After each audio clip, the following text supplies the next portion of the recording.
Encontré un aparato extraño pegado bajo una de las ruedas de mi coche. Lo sostuve con la mano y la luz roja parpadeó como si tuviera su propio pulso. En ese instante me di cuenta de que mi vida, tal como la había conocido hasta esa mañana, venía con una pieza suelta y peligrosa que alguien había pegado a mi costado sin pedir permiso. La mañana había empezado tan normal que todavía me duele recordarla por la banalidad de sus detalles en café, demasiado caliente. La radio con un presentador que no podía dejar de reír, el beso de despedida en la frente que me dio Farel antes de irse a la oficina.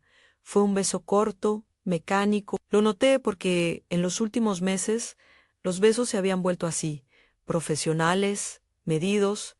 Él siempre decía que era por las prisas. Yo pensaba que quizá era cansancio. Nunca pensé que pudiera ser por cálculo. Salí de la cochera con la mente en el correo del trabajo y en la reunión de la tarde el sol no pegaba todavía con fuerza y había una brisa que me revolvía el pelo. Cuando subí al coche, algo en el suelo me golpeó la mirada en un reflejo metálico, una sombra pegada al eje. Me agaché por inercia para quitar basura, un papel, algo que molestara la rueda. No esperaba ver lo que vi en un pequeño bloque negro, rectangular y frío, adherido con cinta a la parte baja de la carrocería, justo al borde donde la suciedad se acumula. Parecía de esos aparatos de rastreo que uno ve en películas, los de los chismes de divorcio, pensé con media sonrisa tonta, pero la cajita tenía una luz roja que parpadeaba con un ritmo seco en pausa. Antican los sonidos eran tan insignificantes y, sin embargo, me atravesaron como una aguja en la médula. Mis manos temblaron. Puse el teléfono en silencio y me crucé de brazos, como si esa fuera una barrera física que pudiera evitar lo que estaba a punto de suceder. No llamé a Farel. ¿Para qué? Lo último que quería era que supiera que yo lo había descubierto. Antes que él, no quería su alarma ni su voz amorosa, intentando apaciguarme, porque la cosa más peligrosa en estos minutos era la verdad que pudiese salir de esa boca que tantas veces me dio palabras dulces. Miré alrededor. En la calle estaba tranquila. Un vecino sacaba la basura.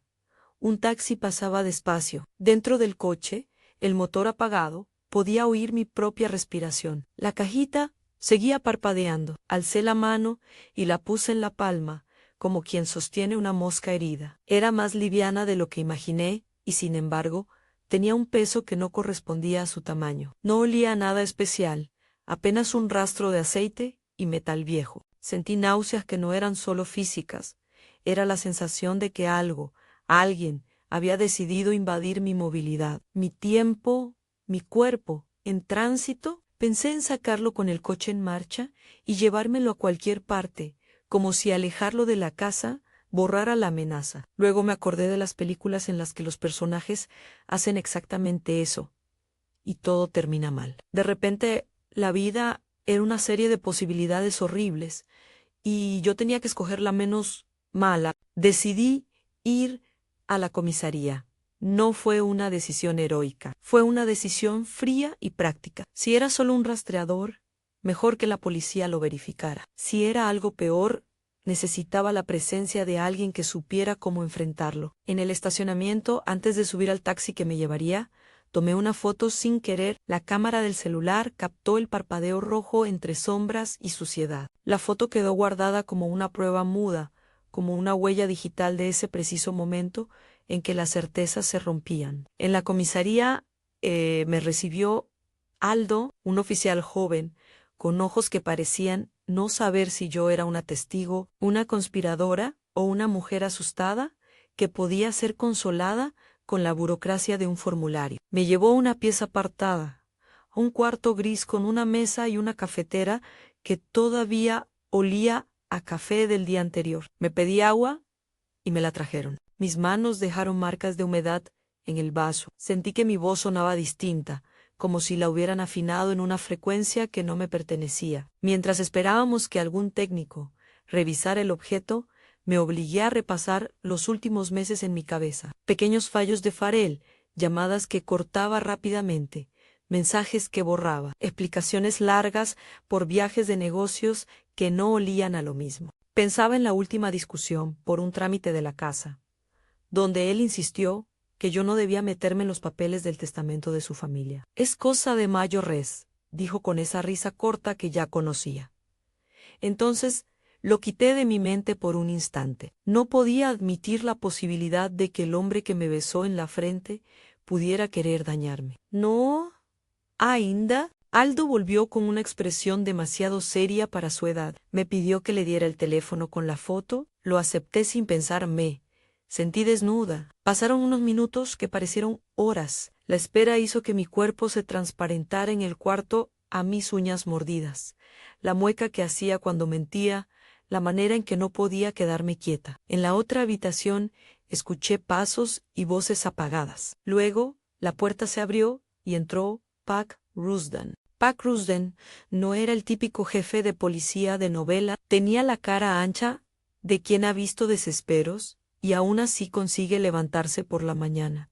Sus ojos eran cálidos pero tensos. Su mano, al sacudir la mía, fue breve y profesional. Me pidió que le contara todo desde el principio y yo lo hice, con la precisión de alguien que necesita nombrar las piezas para creer que existen. No omití el beso, ni la llamada que cortó, ni los pequeños silencios que ahora se parecían a mentiras. Cuando Pac Rusden miró la foto por primera vez, arrugó la frente.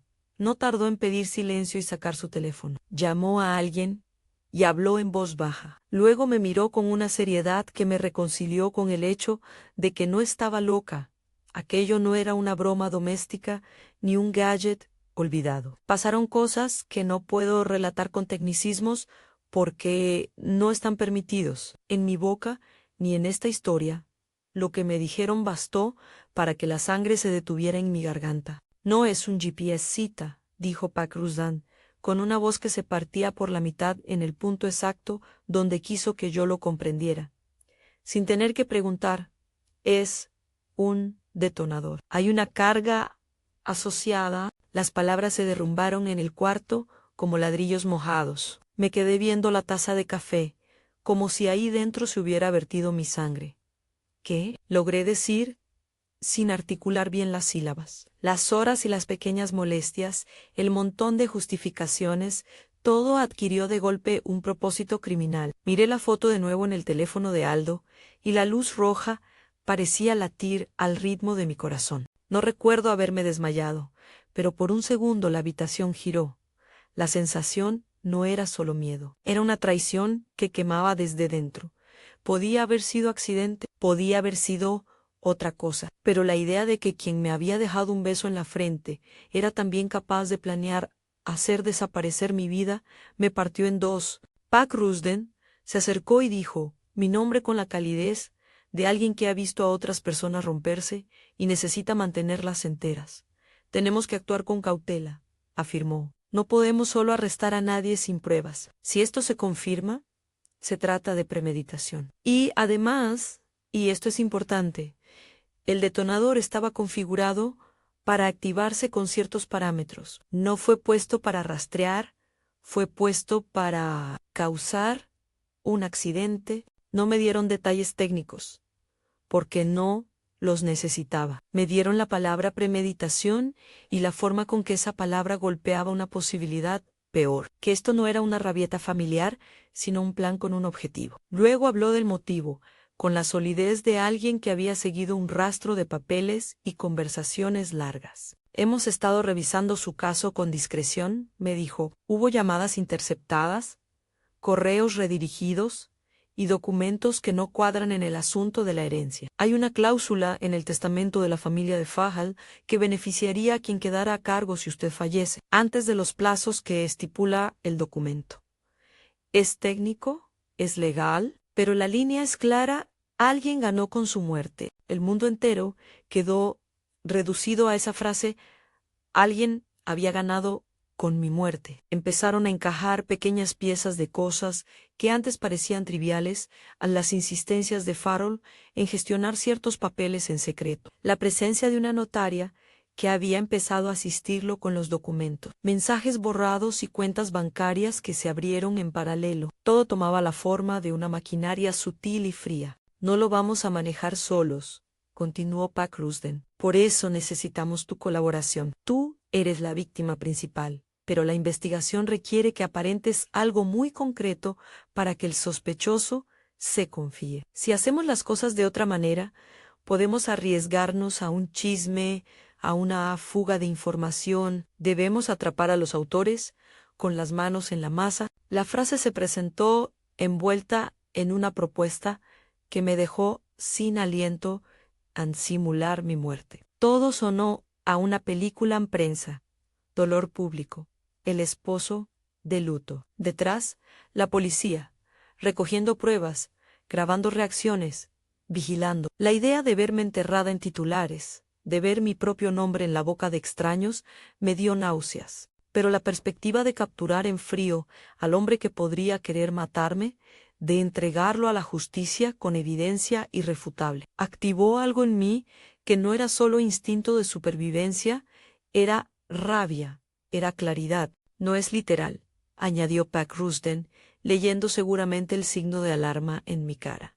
No vamos a matarla. La idea es crear una escena que haga creer al sospechoso que usted ha fallecido en un accidente, mientras nosotros aseguramos el artefacto y registramos quién se mueve, quién aparece, quién festeja. La reacción de los implicados es parte de la prueba. La habitación se llenó de un aire denso. Me llevó un rato entender que lo que me proponían no era venganza improvisada, sino una investigación con un componente psicológico calculado en mostrarle al agresor la victoria para que se descubriera. Por un lado, la idea me pareció terrible. Por otro, me pareció la única manera de asegurar que si Faro era culpable, no quedara impune. Hice una pausa larga. Pensé en Abiu Fitri, mi madre, la mujer que me había enseñado a no esconder la cabeza ante la injusticia. Pensé en su voz, trémula si supiera que me habían fingido muerta. Pensé en la humillación de verme en la televisión con la etiqueta de víctima. Y, sobre todo,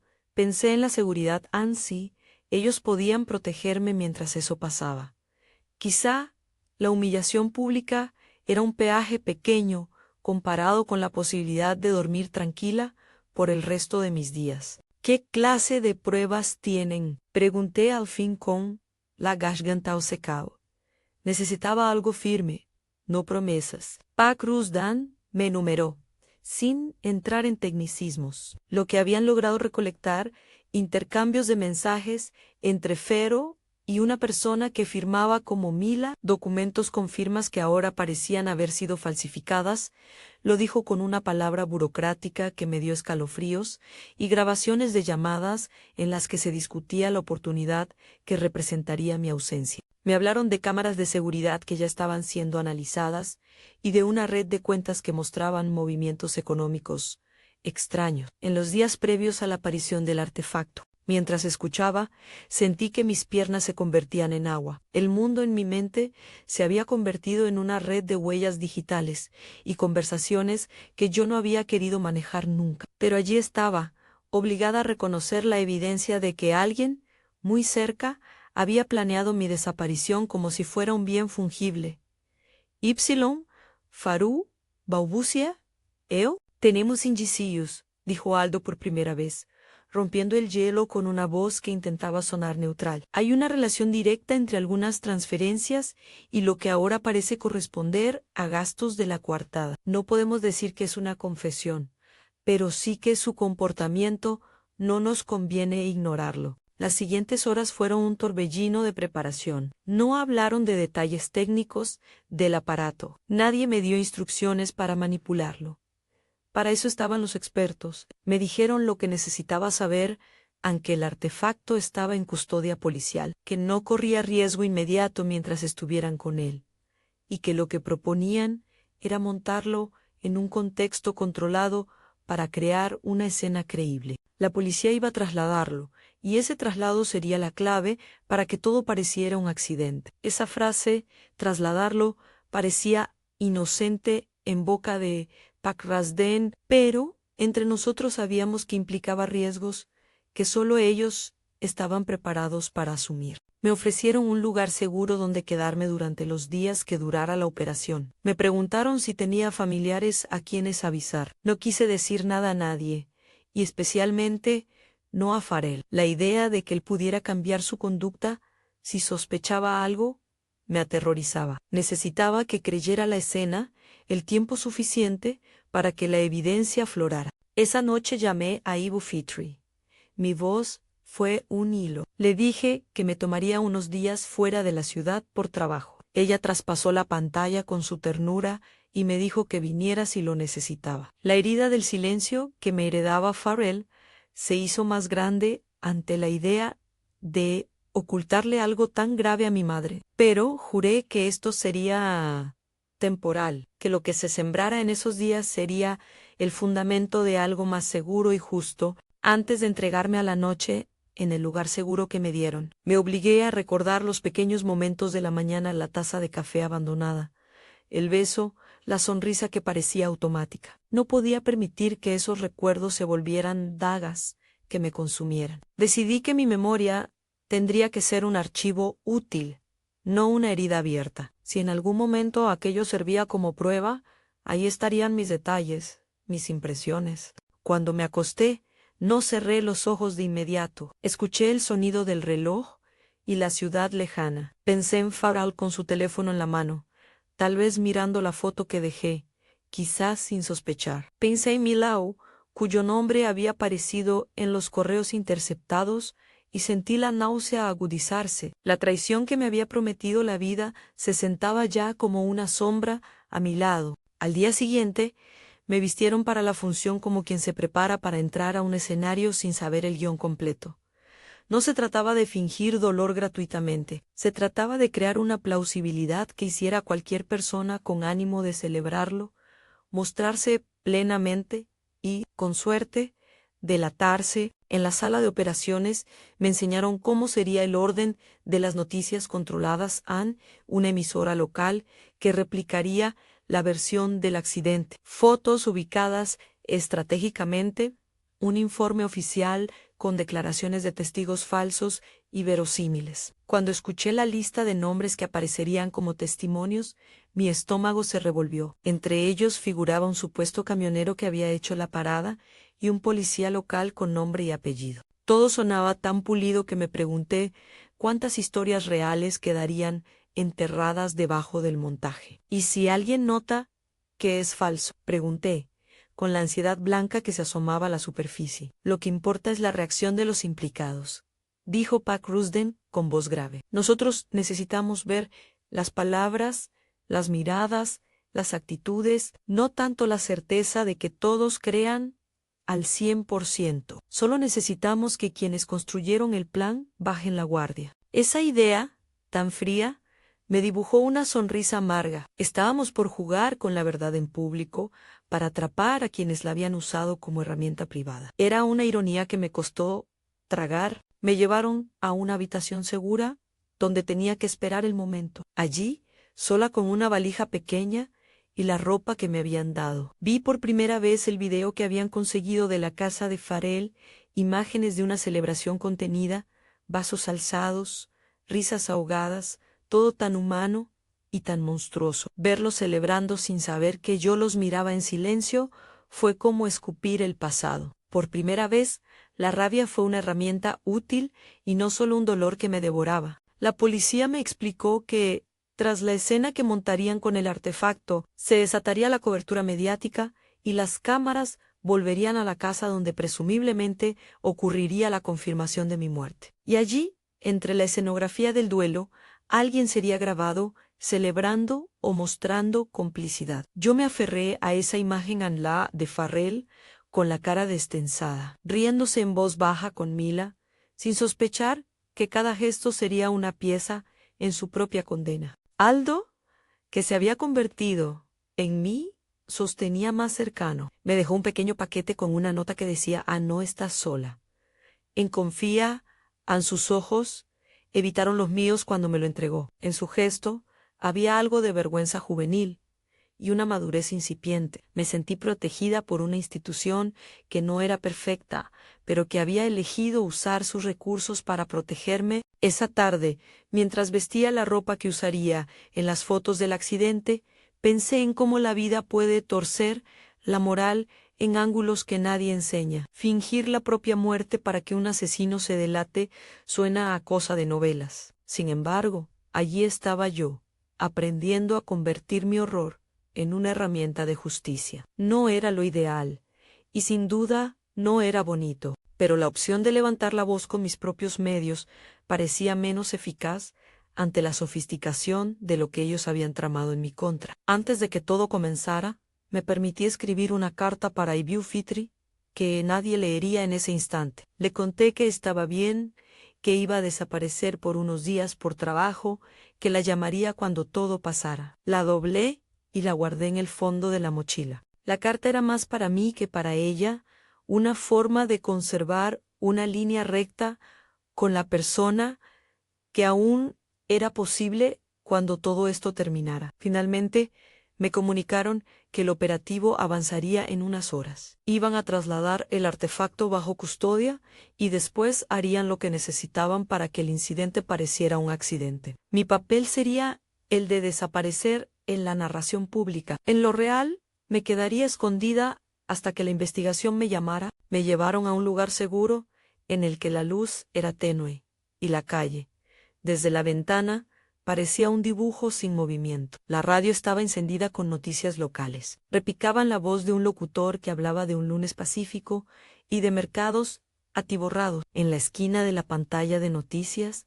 un banner con el nombre de la ciudad se movía como si nada estuviera fuera de su lugar. Cerré los ojos y vi el aparato en mi mano otra vez. La luz roja, el tic-tac interior que había escuchado como si fuera un latido extranjero. Sentí que un espacio dentro de mí se vaciaba para dejar entrar la vigilancia. De pronto, una calma calculada me cubrió. Si había que perder algo para ganar todo lo demás, que así fuera. No me gustó esa frase, ni su simpleza moral, pero la acepté porque me permitía levantarme del suelo que me había caído encima. El teléfono vibra con una llamada silenciada. No era Faru, era Aldo informando que todo estaba listo para el traslado. Recuerda, dijo en voz baja, no hagas nada sin que nosotros lo digamos. Tu reacción es parte del plan. Ardó silencio unos segundos. Confía, repitió, como si la palabra pudiera llenar huecos enormes. Apagué a Luis. La oscuridad no me dejó descansar, pero me dio compañía. Afuera, la ciudad respiraba con frivolidad. Dentro, la policía calculaba la verdad, y yo practicaba mi papel de ausencia. Me sabía lista para la performance más extraña de mi vida al ser real y, a la vez, fingir que ya no lo era. La ventana dejó ver cómo se acercaban luces en la avenida en camionetas. Tal vez policías, tal vez ambulancias falsas, que eran más reales que cualquier herida. No podía distinguir. Me pasé la mano por el pelo y sentí la textura de mi propia piel como si fuera un terreno desconocido. ¿Qué clase de amor te hace desaparecer?, pensé. ¿Qué clase de planificación convierte a un matrimonio en una escena de crimen posible? No dormía. Me levanté sin ruido a la hora en que la ciudad aún no se esforzaba por despertar y me asomé a la ventana. Vi siluetas moviéndose con un propósito. La sensación era una mezcla de temor y resolución. En mi mente repetí nombres como un rosario en Pakrazden, Aldo, Mila, Farul, cada uno con su función en la trama. Justo cuando la luz empezaba a dorar los tejados, el teléfono de la habitación vibró de nuevo. Era un mensaje corto: "Se activa a las 10, mantente fuera de las noticias hasta nuevo aviso". No decían más, no lo necesitaban. Todo estaba medido, o al menos así parecía. Abrí la mochila y saqué la carta para Ibu Fitri. La volví a leer, la tinta temblaba en las palabras que había escrito con mano temblorosa, promesas y excusas. La doblé otra vez y la guardé en un bolsillo interno. La carta me dio la sensación de tener una ancla en la realidad que no se podía fingir. Afuera, a lo lejos, el tráfico aumentó. La normalidad retomaba su curso.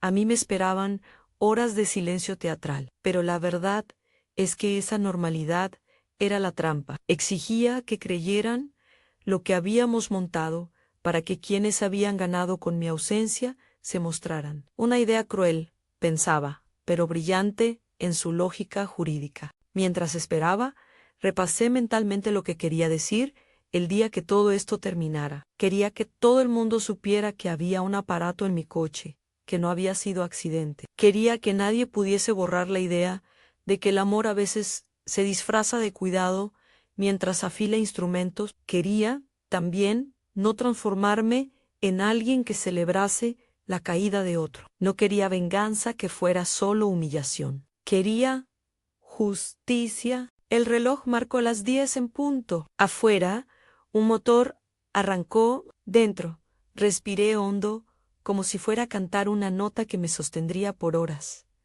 El teléfono sonó de nuevo. Era la señal de que la primera escena comenzaba. No sabía si después de eso mi vida volvería a ser la misma. No sabía si me dolería el triple cuando todo saliera a la luz. Pero había tomado la decisión a seguir adelante. Cerré los ojos y por primera vez en días me permití pensar que quizá, al final, todavía habría algo de luz al otro lado. Entonces, justo antes de que me dijeran la primera instrucción formal, alguien golpeó la puerta con suavidad. Aldo entró sin anunciarse. Sus ojos estaban cansados, pero firmes. Me miró con una mezcla de profesionalismo y solidaridad humana. Pronto verás la noticia, dijo. Recuerda tu historia. Recuerda tus silencios. Sus palabras eran sencillas, pero en ellas había un peso que me confirmó que no estaba sola en el escenario. Me recosté en la cama improvisada del lugar seguro, con la radio baja y la ventana abierta. Afuera, la ciudad continuaba ignorante. Adentro, la maquinaria que pondría a prueba lo que yo pensaba que eran certezas, se movía con precisión. No había vuelta atrás en lo que ya había comenzado. Sentí el olor del jabón en las sábanas y pensé en cómo la higiene puede parecer trivial frente a la posibilidad de muerte, pero también en cómo esos pequeños detalles sostienen la vida. Mientras la luz de la mañana se colaba por las rendijas, supe que el tiempo se había dividido en un antes y un después.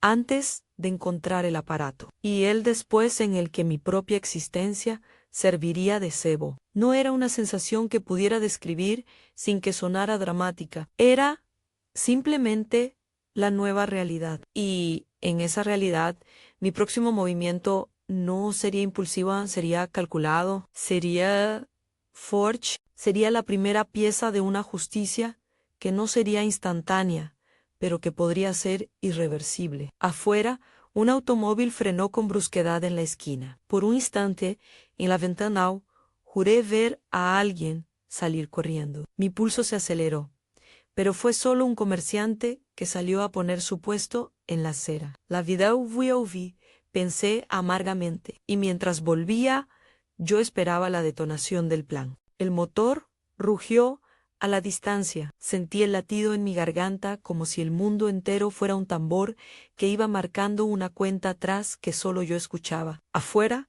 las luces se movían con la indiferencia de siempre. Adentro, mi vida estaba a punto de convertirse en noticia. Me aferré a la almohada y repetí, como un mantra frío, las palabras que me habían dicho: mantente fuera de las noticias hasta nuevo aviso. No era orgullo lo que me impedía llamar a alguien, ni terquedad. Era la necesidad de que todo pareciera auténtico, que nadie sospechara por qué mi nombre estaría en los titulares. Si esta historia te está llegando al corazón, quédate conmigo hasta el final. Hay cosas que la gente necesita saber, y si te queda alguna pregunta, la respuesta está en lo que vino después. La ayudó auto, aquella que se usó para montar la versión del accidente. Empezó con el mismo jingle que había escuchado esa mañana del beso. Repitieron el nombre de la carretera, hicieron mención a un camión que había perdido el control y colocaron a mi persona en el lugar de la víctima. Las palabras me alcanzaban como si fueran proyectiles. Las leía en los titulares que alguien me enseñaba en la pantalla, del televisor, del cuarto seguro, uno por uno. No sentí ira en ese momento. Sentí una especie de desapego. Era como si, en otra vida, yo estuviera mirando a alguien más en ese escenario. Me pidieron que me mantuviera lista para aparecer fingidamente en algunos elementos de la escena, fotos, documentos, testimonios, sin que eso significara que yo participara activamente en el montaje. La policía coordinó con un medio local, que aceptó publicar las primeras noticias bajo la condición de recibir la versión oficial. La sensación de ver mi propio nombre en una línea editorial me produjo náuseas nuevas, pero la estrategia era clara: permitir que la historia ganara espacio en la opinión pública, para forzar que quienes habían tejido esta trama salieran del anonimato del cálculo y mostraran sus manos. En la sala de monitoreo, donde me llevaron con el rostro envuelto en una bufanda y gafas oscuras para no ser reconocida, había pantallas alineadas como ojos mecánicos. Ver aquello desde dentro me dio la extraña sensación de estar contemplando un teatro.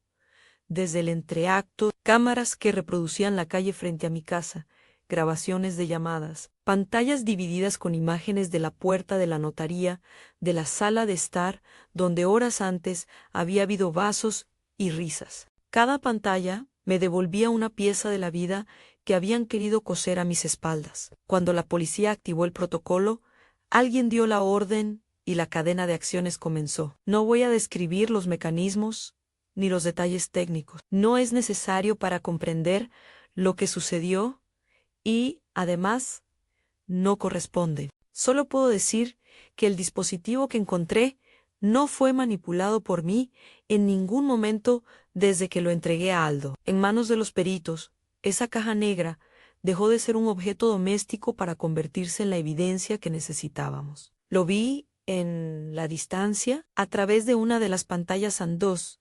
Lo colocaban en un contenedor blindado y lo trasladaban en un vehículo oficial. Fue un movimiento silencioso, preciso, como si se tratara de una pieza de museo en movimiento. Y en la misma pantalla, en paralelo, los medios empezaron a recibir el reporte del accidente. Minutos después, en la emisora que había colaborado, la voz del locutor narró los hechos con un tono que pretendía neutralidad.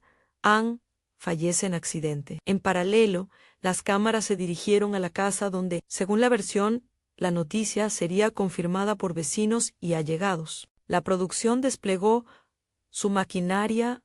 Ann, vecinos que no sabían mentir lo suficiente, periodistas con rostros compuestos, un sacerdote que daba la bendición como si la muerte fuera un hecho. Sentí rabia por esa manipulación de la pena ajena, pero entendí que la verdad tenía su propio teatro. No pasó mucho para que, en la casa de Farrell, las imágenes captadas por las cámaras que la policía había instalado mostraran lo que necesitábamos: un brindis en voz baja, una sonrisa demasiado relajada, manos que se buscaban con una confianza que cruzaba la frontera de lo prudente. Vi por primera vez en video a Mila en esa sala, su risa contenida, su disposición para acercarse a Farrell y servirle otra copa. Sus gestos, que antes habían pasado como gestos de hospitalidad, ahora parecían parte de un ritual letal. No era que yo quisiera verlos condenados por su expresión, era que esas expresiones eran pruebas, y las pruebas, en mi mente, tenían el derecho de existir. Quienes estaban conmigo en la sala de operaciones guardaban silencio respetuoso. Nadie celebró la escena por mí. Aldo me ofreció la mano por debajo de la mesa y apretó con fuerza, como si quisiera transmitir que no estaba sola. Pac Rusden entró y salió varias veces, controlando la línea temporal. Todo era preciso. Y sin embargo, la precisión se apoyaba en algo más humano: la paciencia fría de la justicia, que sabe esperar a que el culpable demuestre su propia naturaleza. Cuando la noticia del accidente alcanzó las ondas, la casa de Farrell se llenó de visitantes que traían condolencias en familiares políticos, amigos con semblantes serios, conocidos de la universidad que no sabían que era mentira. Es curioso ver cómo la gente se presta a interpretar un guión que la vida les pone delante. Ese mismo día, en los videos que la policía fue registrando, se vio a Farrell recibir mensajes, mirar su teléfono, sonreír y luego dejar escapar un suspiro que en pantalla parecía alivio. Fue un alivio que olía más a cálculo que a duelo. Ver eso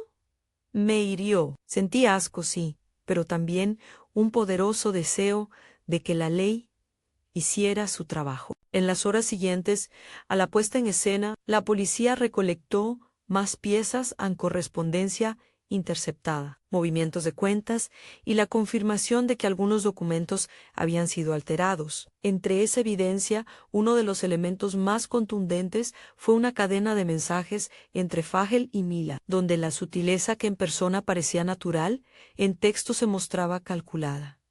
No eran confesiones estruendosas, eran gestos de complacencia y alivio coordinado. Ver esas conversaciones me dio la sensación de estar en un juicio íntimo.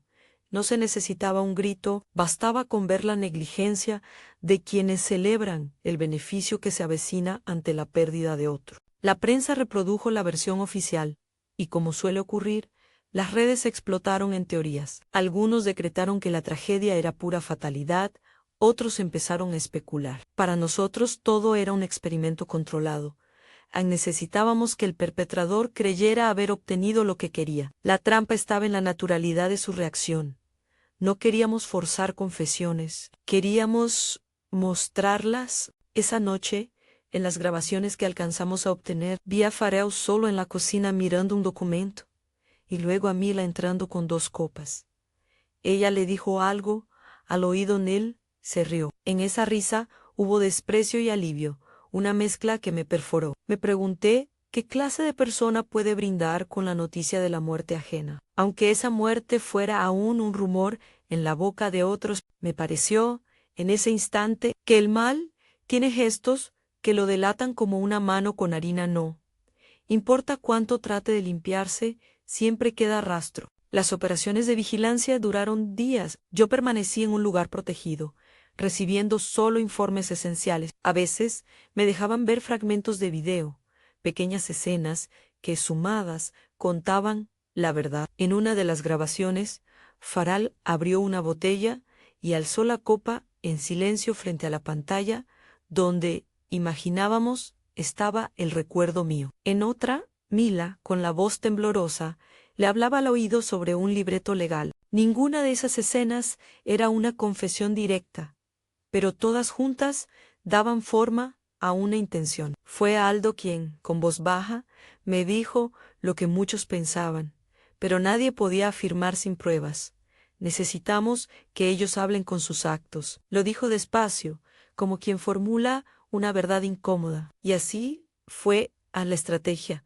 No era forzar una confesión en palabras, sino dejar que la conducta mostrara el contenido del alma. Era, en su dureza, una forma de ley poética al convertir el gesto en prueba. Llegó el día en que los análisis forenses sobre los documentos demostraron inconsistencias en las firmas y en el registro de notificaciones. El peritaje, que no explicaré aquí en detalle, confirmó que hubo maniobras financieras previas a lo que ahora podía llamarse tentativa de homicidio. La clave legal que explicaba el motivo apareció en una cláusula que, en caso de mi fallecimiento bajo ciertas condiciones, beneficiaba económicamente a una persona que no era yo. Ver ese documento fue como ver, en una sola hoja, la suma de todas las horas que me habían mentido. Con el peso de esas pruebas y el material audiovisual que la policía seguía acumulando, se programó la fase final,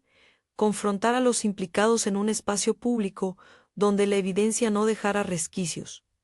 La notaría fue el lugar elegido. Era un sitio simbólico. Allí se habían tramado papeles, se habían firmado cosas. Si algo debía terminar, tenía que hacerlo donde la legalidad se sella con tinta y testigos. La idea me pareció irónica, al traer la verdad a la casa del artificio. Antes de la confrontación, la sensación que tuve fue extraña. Me entrené para no soltar lágrimas que pudieran arruinar la escena. Me entrené para sostener una mirada que no delatara la maniobra. Pero en lo profundo, todo era más humano.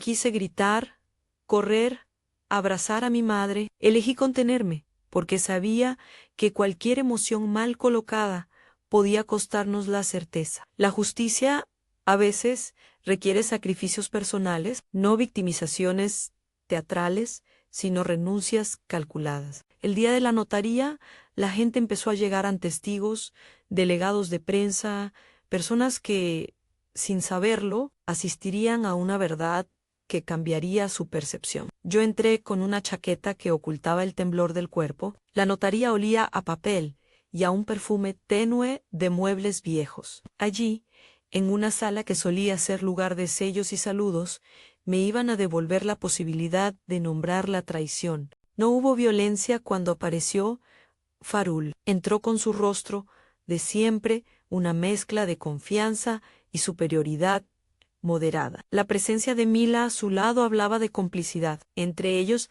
había gestos que ningún disfraz podía borrar en la manera en que sus manos se buscaban, la forma en que sus sonrisas se despejaban cuando nadie los miraba.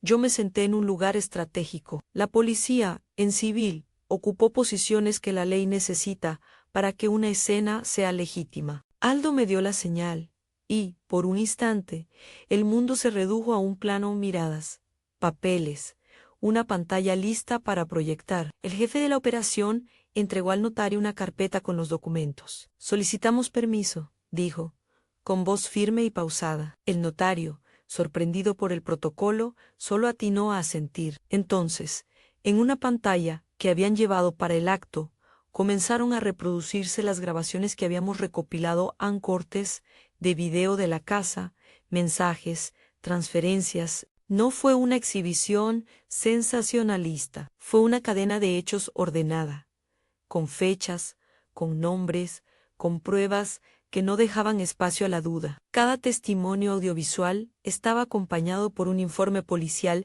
que enlazaba la conducta con el móvil económico. El silencio en la sala fue de tanta densidad que se podía cortar con la punta de un dedo. La gente que había venido a tramitar un papel cualquiera se volvió expectante. Algunos periodistas instintivamente ajustaron sus grabadoras. En la pantalla apareció la imagen de Farel brindando, después el intercambio de mensajes con Mila. Luego, los documentos con firmas incongruentes. La concatenación fue demoledora. No era un ataque con palabras, era la demostración de una cadena lógica que llevaba a una sola conclusión. Fue entonces cuando, ante la mirada de todos, Peck Rusden pidió la palabra y habló con la serenidad de quien sabe que tiene en la mano, más que sospecha, tenía evidencia. Expuso la relación entre los documentos alterados y las transferencias.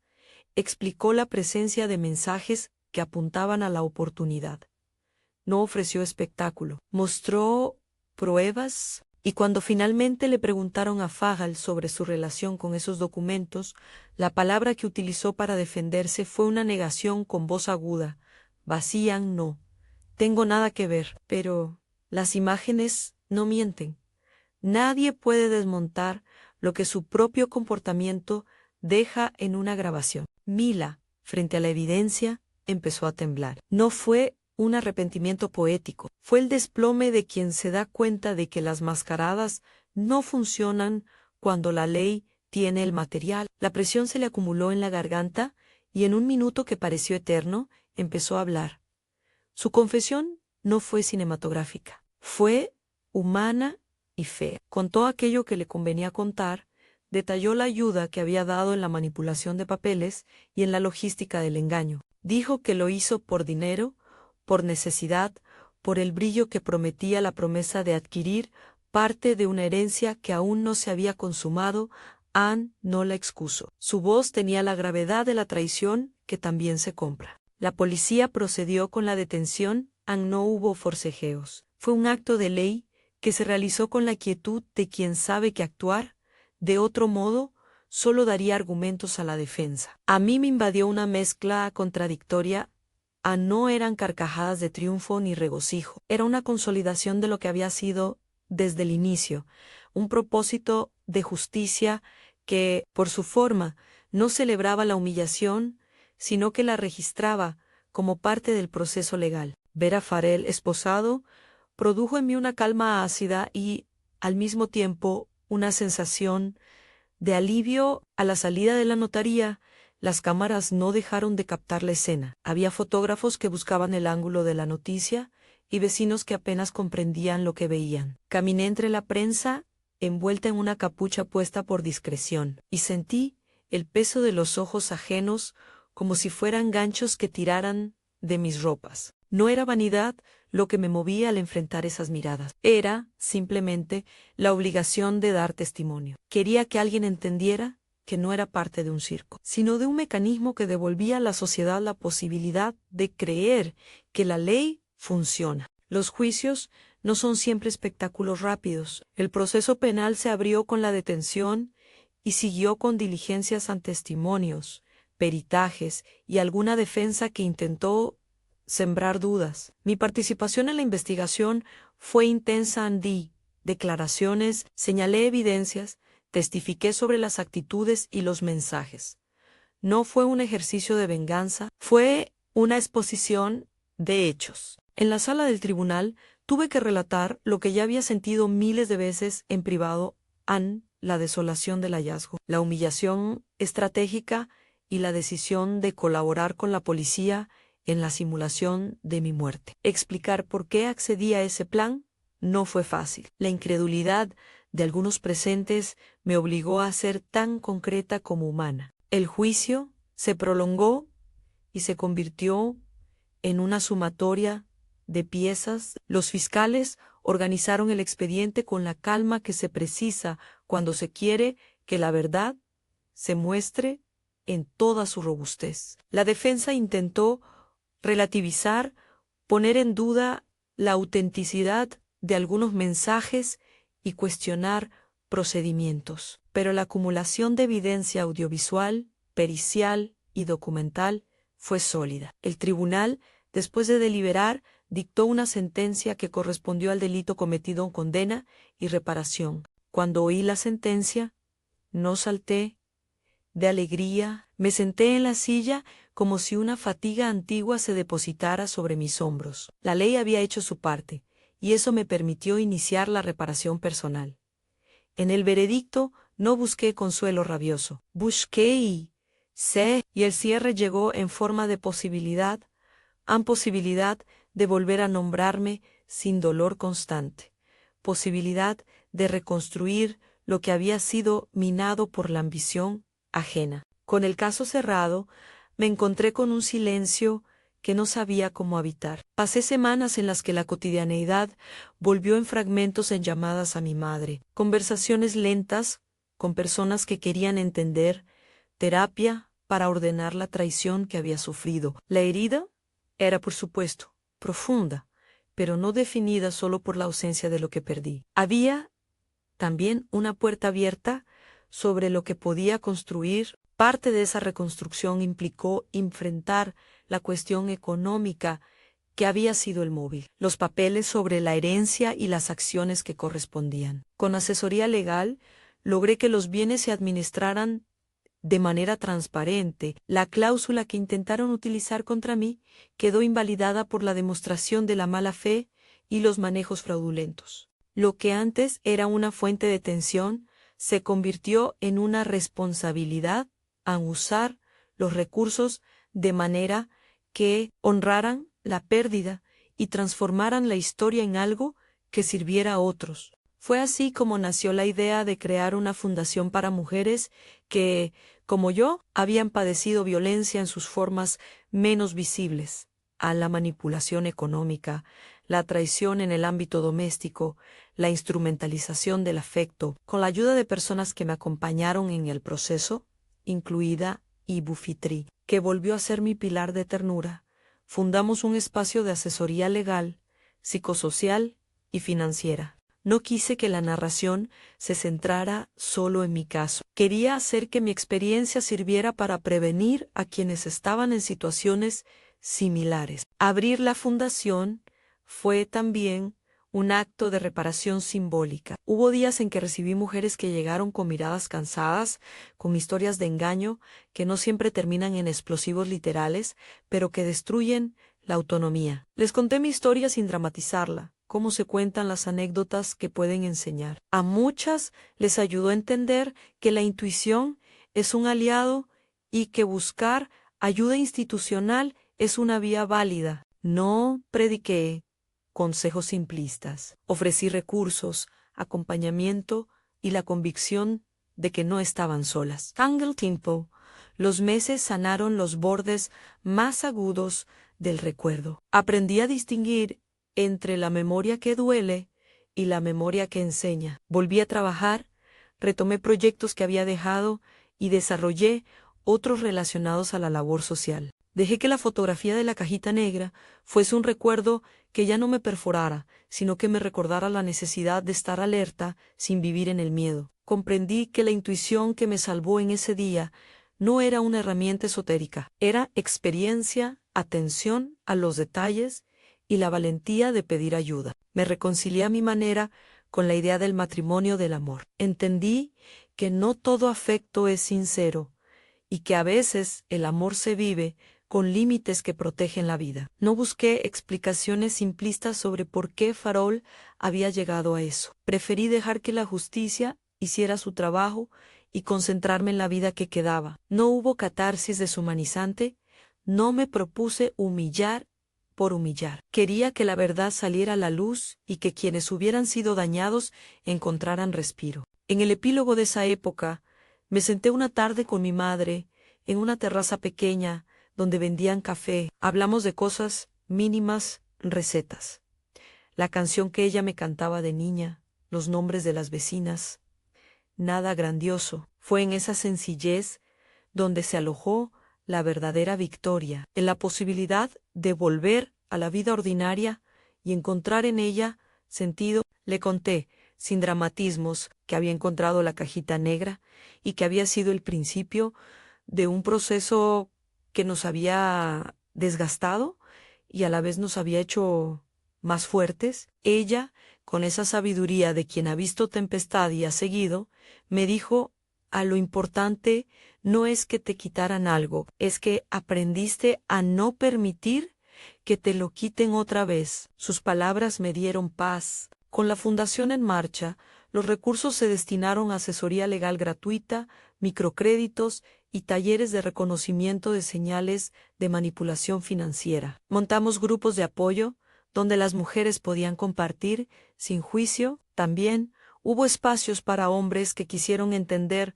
cómo no reproducir la violencia desde el privilegio o la ignorancia. La obra era imperfecta, pero tenía un pulso real. En lo personal, aprendí a mirar los objetos cotidianos de otra manera. La taza de café que una vez fue testigo de un beso medido, volvió a ser un objeto neutro. El coche, que había sido un espacio invadido, volvió a ser medio de transporte con cuidado, con terapia y con el paso de los meses. Volví a viajar por carretera, no sin ansiedad, claro. Cada vez que veía una sombra debajo del auto, un flato de miedo recorría mi cuerpo. Pero con el tiempo, ese miedo se estabilizó. Ya no gobernaba mis decisiones. Mirando hacia atrás, el episodio del aparato en la rueda se convirtió en una bisagra. No fue un golpe final ni un acto de destino cruel. Fue un punto de inflexión que me permitió ver dónde estaba el peligro y cómo enfrentarlo con ayuda institucional. Si algo me enseñó esa experiencia, es que la intuición no es un capricho femenino, sino un aviso que merece ser atendido. No lo digo para justificar la paranoia, lo digo para recordar que la atención a los detalles cotidianos, a las pequeñas incoherencias, puede salvar vidas. A veces, cuando doy charlas o recibo a alguien que quiere contar su historia, me detengo en una imagen a la luz roja que parpadeaba en la palma de mi mano. La narración de ese instante provoca, casi siempre, un silencio. Es un símbolo simple que condensa la fragilidad de la vida y también la posibilidad de actuar. Le digo a la gente que el gesto más poderoso no siempre es heroico. A veces es práctico en sostener la verdad, buscar ayuda, colaborar con quienes tienen la responsabilidad de proteger. Esa fue mi elección. Fue fría, calculada y al final justa. No me gusta glorificar la más mínima violencia ni transformar la venganza en un altar. Lo que sucedió fue la acción conjunta de la víctima, la policía y la ley para desentrañar un crimen. Mi elección de participar en la simulación de la muerte fue difícil y compleja, pero sirvió para mostrar al agresor que no estaba impune. En ese contexto, la justicia funcionó como una herramienta de reparación, no como un mecanismo de humillación gratuita. Hoy, cuando me preguntan si volvería a hacerlo, respondo con honestidad en sí. Si las condiciones fueran las mismas, no porque ame la exposición, sino porque entendí que a veces hay que hacer sacrificios personales para lograr remedios colectivos. Fue una decisión dura, tomada con reflexión y con el soporte de profesionales que me protegieron y cuidaron. No lo aconsejo como una primera opción para nadie. Lo describo como una herramienta que se usó en un caso específico, con redes de seguridad y peritaje. Mi vida se recompuso en pequeños gestos, una tarde de compras con mi madre, una ceremonia discreta de apertura de la fundación, el contacto con mujeres que me contaban historias parecidas. El dolor no desapareció por arte de magia, pero dejó de dictar mi día a día. Volví a enamorarme de la libertad de tomar decisiones sin sentirme observada por la sombra de una traición. La última vez que miré debajo de una rueda antes de guardar el coche, no encontré nada. Fue un gesto insignificante, acaso simbólico. La vida había recuperado sus movimientos sin ese miedo paralizante. Aún conservo la fotografía que tomé en el primer momento. No la miro a menudo, pero la tengo como testigo de que algo cambió en mí. Esa imagen es la razón por la que me presenté en la comisaría aquel día. La chispa que encendió todo el proceso judicial y la creación de un espacio que ahora ayuda a otras personas. En la fundación, en las reuniones, les digo a las mujeres que no es cobardía pedir ayuda, que no hay vergüenza en desconfiar de lo que nos parece fuera de lugar. Les cuento también que la justicia puede tardar, pero que la acumulación de pruebas y la colaboración con instituciones confiables conforman un camino posible. No es un manual de instrucciones para la vida, ni una receta mágica. Es, más bien, una invitación a estar atentas y a no resignar la palabra no. A veces, la gente me pregunta si perdoné. El perdón es un proceso personal que no siempre encaja en frases hechas. Lo que sí puedo decir es que no deseo el mal de nadie. Deseo la reparación y la posibilidad de que quienes transgredieron entiendan el daño. Prefiero que esa comprensión surja del reconocimiento y de la ley, no de una venganza consumada. Si tengo que resumir lo que empezó con un hallazgo pequeño y terminó con una sentencia firme, diría esto: encontré un aparato extraño pegado bajo una de las ruedas de mi coche. Lo llevé a la policía y lo que supe allí me dejó en shock. Fue el principio de una historia que implicó miedo, estrategia, verdad y, finalmente, justicia. Fue la chispa que me obligó a confrontar la traición y a transformar el daño en una posibilidad de ayuda para otros. Hoy, cuando abrazo a mi madre o cuando escucho a una mujer decir que ha encontrado en nosotros un apoyo, pienso en aquella luz roja que parpadeaba en mi palma. Lo que en su momento fue amenaza, hoy es motor de acción. No porque me guste mirar atrás, sino porque entendí que las piezas sueltas en nuestra vida pueden convertirse en bloques de construcción si decidimos que así sea. A quienes han llegado hasta aquí con la lectura de mi relato, les digo, confíen en su intuición, pidan ayuda. No permitan que la vergüenza o el miedo a lo que dirán les impida buscar la verdad. Y si alguna vez encuentran algo extraño en un rincón de su vida, no lo subestimen. A veces, esos objetos menores son los que señalan la existencia de un peligro mayor, y en esa señal puede estar la posibilidad de salvarse y de transformar una herida en una obra que beneficia a muchos. Si esta historia resonó contigo, te invito a suscribirte y a compartirla con quien pueda necesitarla. No por sensacionalismo, sino para que la experiencia se convierta en advertencia y en apoyo, aunque nadie más tenga que enfrentar sola lo que yo viví. Y si puedes, apoya a organizaciones que trabajan con víctimas de violencia económica y emocional. Convertir la experiencia en ayuda es la forma más noble de honrar lo que pasó. Mi vida no se resume en el aparato pegado a la rueda, se resume en lo que hice después de encontrarlo, en la decisión de llamar a la policía, en la colaboración con quienes me protegieron, en la firmeza para decir la verdad en un tribunal, y en la voluntad de transformar el daño en oportunidad. Hubo dolor, sí, y hubo sombras, pero también hubo, finalmente, luz que no parpadea. Y esa luz la llevo conmigo cada vez que escribo una carta para la fundación, cada vez que escucho a alguien decir que su historia, por fin, fue escuchada.